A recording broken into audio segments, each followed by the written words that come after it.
আজকে আমরা দেখব কিভাবে করে মাইক্রো স্টকের জন্য আমরা ডিজাইনগুলো করে থাকি অথবা মাইক্রো স্টকের জন্য ডিজাইন করে কমপ্লিটলি কিভাবে আপলোড দিব।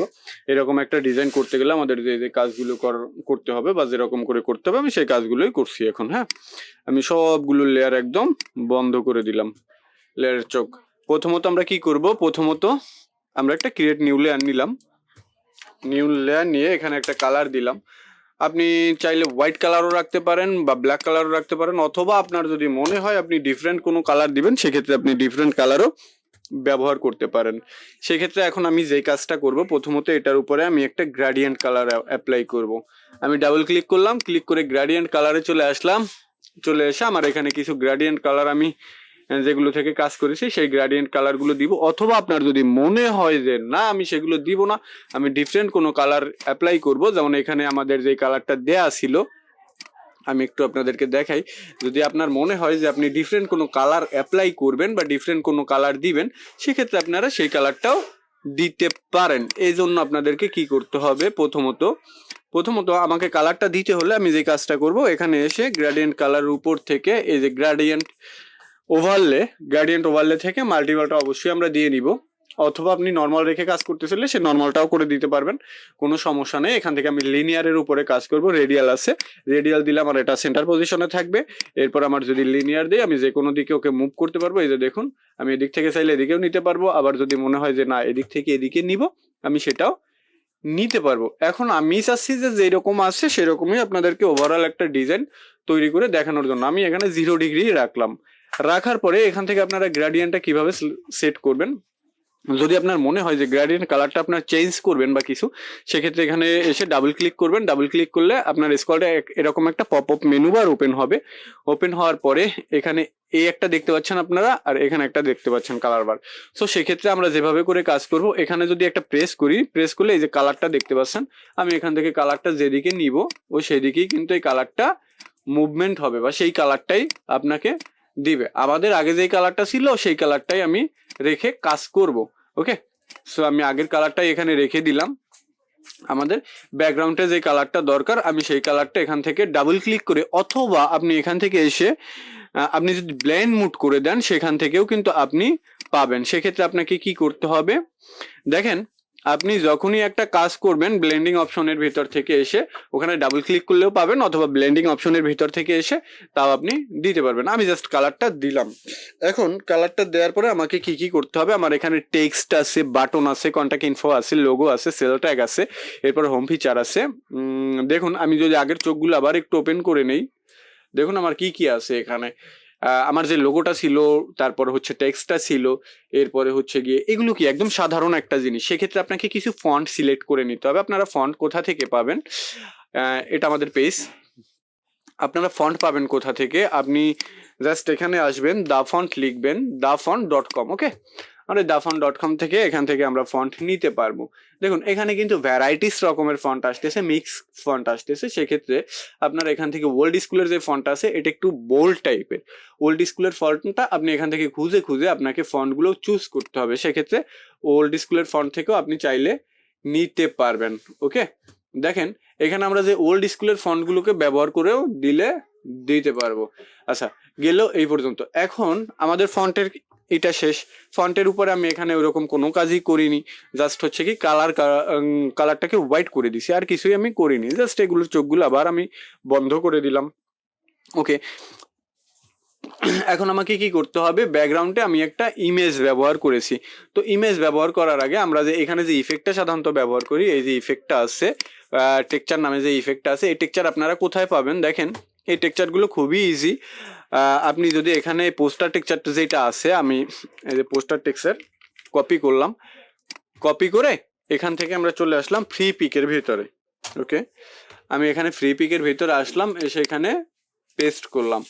পেস্ট করে যদি আমরা সার্চ করি, দেখেন এখানে কিন্তু আপনি হিউজ পরিমাণে পোস্টার টেক্সচার পেয়ে যাবেন। আপনার যেটা দরকার বা আপনার যেটা লাগবে আপনি সেটা এখান থেকে নিতে পারেন। সো এটা কোনো সমস্যাই নেই, আপনি যেটা আপনার লাগবে বা কিছু সেটা আপনি এখান থেকে নিয়ে ব্যবহার করতে পারবেন। আচ্ছা, এটা হচ্ছে আমাদের টেক্সচারের ক্ষেত্রে। ওকে, গেল এটা। আমি কন্ট্রোল টি প্রেস করলাম, কন্ট্রোল টি প্রেস করে ওকে একটু বড় করে দিচ্ছি।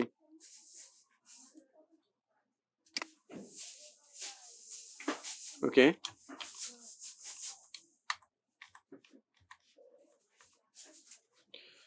এন্টার করে দিলাম।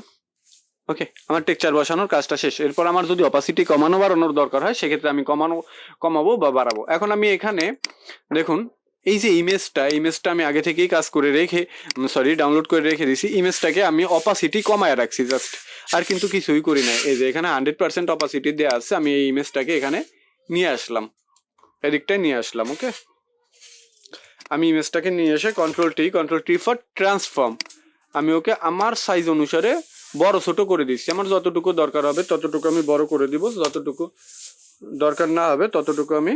আমরা এখানে যে ইমেজটা আছে ইমেজটার অপাসিটিটা কমায় নিচ্ছি, 50% দিলাম। তারপরে এখন আমাদের যে মূল ইমেজটার উপরে ফোকাস করতে হবে। মূল ইমেজটা আমরা এখানে ডাউনলোড করে রেখে দিয়েছি। এই যে ইমেজটা আমি এখান থেকে এদিকে নিয়ে আসলাম। নিয়ে আসার পরে কন্ট্রোল টি ফর ট্রান্সফর্ম করলাম। আমার যে যতটুকু সাইজ দরকার আছে বা কিছু আমি সেই অনুযায়ী রাখলাম। এখন এখানে আমাদের ইমেজটা আর্টিফিশিয়াল লাগতেছে। সো আর্টিফিশিয়াল যখন লাগবে তখন এটার উপর আমাদেরকে কাজ করতে হবে। সেক্ষেত্রে আমরা কিরকম করে কাজ করব দেখুন। যখন এটার উপরে আমি একটা নতুন লেয়ার ক্রিয়েট করলাম, ক্রিয়েট করার পরে এখান থেকে গ্রেডিয়েন্ট টুলটা নিব আমি। ওকে, গ্রেডিয়েন্ট টুল নিলাম। এখানে আমাদের ওই যে আগের যে গ্রেডিয়েন্টের কালারটা আমরা ব্যবহার করে আসছি সেই আগের গ্রেডিয়েন্ট কালারটাই ব্যবহার করব। জাস্ট এখান থেকে টেনে দিলাম। টেনে দেওয়ার পরে এই অংশটা কিন্তু আমার হচ্ছে কি একদম ফিল হয়ে যাচ্ছে। ফিল হয়ে যাওয়ার পরে আমি এই এরিয়াটুকুকে সিলেক্ট করলাম। সিলেক্ট করে এখন আমি গ্রেডিয়েন্ট কালারটা নিচ্ছি। এখন দেখেন এখানে আপনি গ্রেডিয়েন্ট কালারটা নিলে আপনি এখান থেকে যদি ট্রান্সফর্মটাকে নিয়ে নিতেন তাহলে আপনার এই ফিল করার দরকারটা হতো না। আমি এটাকে যদি নিয়ে এখন এখান থেকে কি করতে হবে, এই যে গ্রেডিয়েন্টের যে কালারটা আছে এখানে আমাদের যে গ্রেডিয়েন্টের কালারটা আছে এই কালারটাকে জাস্ট পিক করে দিলাম, ওকে করে দিলাম, ওকে করলাম। কন্ট্রোল ডিতে হচ্ছে গিয়ে ডিসিলেক্ট করে নিলাম। এখন আমার এখান থেকে যদি এটাকে আমি টেনে দেই দেখুন আমার ওইটা কিন্তু সমস্যা আর করতেছে না। ওকে,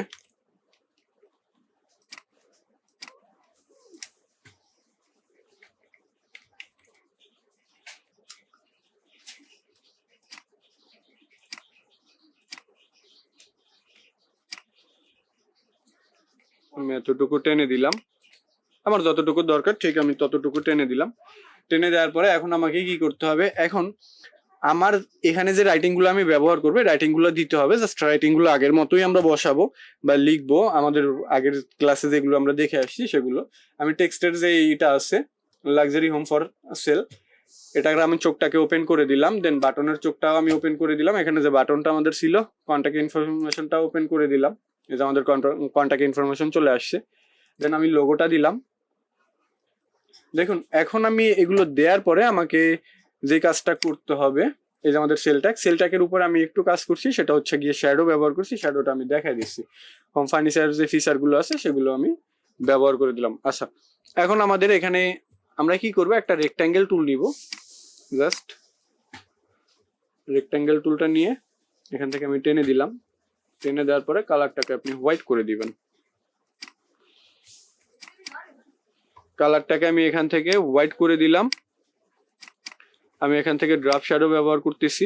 আমি সাইজটাকে কমাই দিব। হ্যাঁ, দেখুন ওখানে আমরা যেই সাইজের ব্যবহার করেছি সেই সাইজটাকে আমি কমাই দিলাম।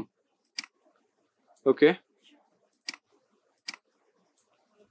এভাবে করে আপনি ড্রাফট শ্যাডো গুলো ব্যবহার করতে পারবেন। ওকে, আমি এখান থেকে এটাকে ক্লোজ করে দিলাম। এটা আপনাদের জাস্ট বুঝিয়ে দিলাম। দেখুন আমাদের একটা ডিজাইন করতে খুব বেশি একটা টাইম লাগে না, এরকম করে আপনারা ডিজাইনগুলো কমপ্লিটলি করতে পারবেন। পরবর্তী ভিডিও পাওয়ার জন্য সাথেই থাকবেন।